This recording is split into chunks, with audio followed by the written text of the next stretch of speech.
Okay, so the first thing that we're going to be doing is a quick derivation.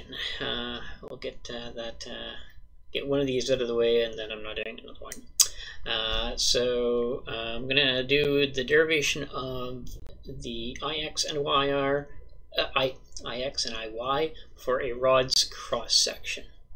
Now, if we kept this in X and Y components, we know that that would be a giant pain in the ass.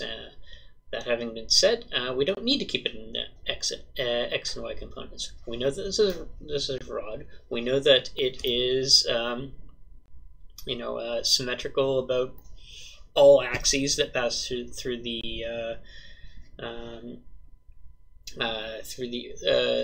its center there. So we also know that you can rotate it 90 degrees without changing the cross section.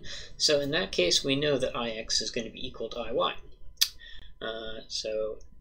And we also know from the basic from our definitions of our J, our polar moment of inertia, that J is equal to Ix plus Iy. So if we want to find out what our Ix's are and our Iy's are, we just need to go and calculate J and then divide that by 2. So we can just go back to our definition here for what J is. So J is going to be the integral over the area of r squared dA. So we'll start by figuring out what our dA is. So a good way to define dA in a manner that we can plug something in there that we can solve is by finding the area of a tiny little circle right there. So we've got a circle with a defined thickness to it.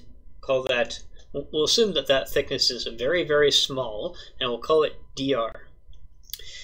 And we know that the area of that really, really thin circle, circular line there, is going to be equal to dr times the circumference. So our circumference is going to be 2 pi r.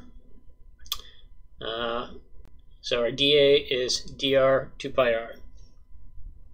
So we've got that. We just need to plug that into this equation here. So plugging in dr 2 pi r into dA here, we can throw the 2 pi in front of the integral sign because those are constants, and that'll give us 2 pi times the integral over the area. So in this instance, we would integrate this by starting at 0 and going to r, the outer r, of r cubed dr. So again, we're just multiplying that out. So we got the r dr term in here.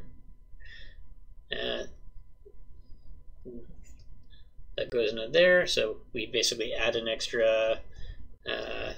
We bump that r squared up to an r to the third. So integrate that, and that just gives us 2 pi times r to the 4th over 4, evaluated between 0 and r. So obviously evaluated at 0, that's going to be 0 as well. So the total J there is going to be 1 over 2 r to the 4th.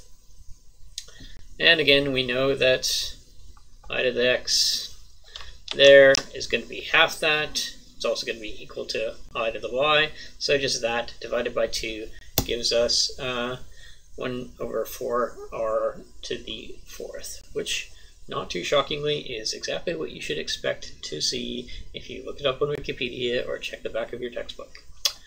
All right. Yeah, so that's the last derivation I'll be doing for this topic. Feel free to do your own if you want to practice your calculus a little bit.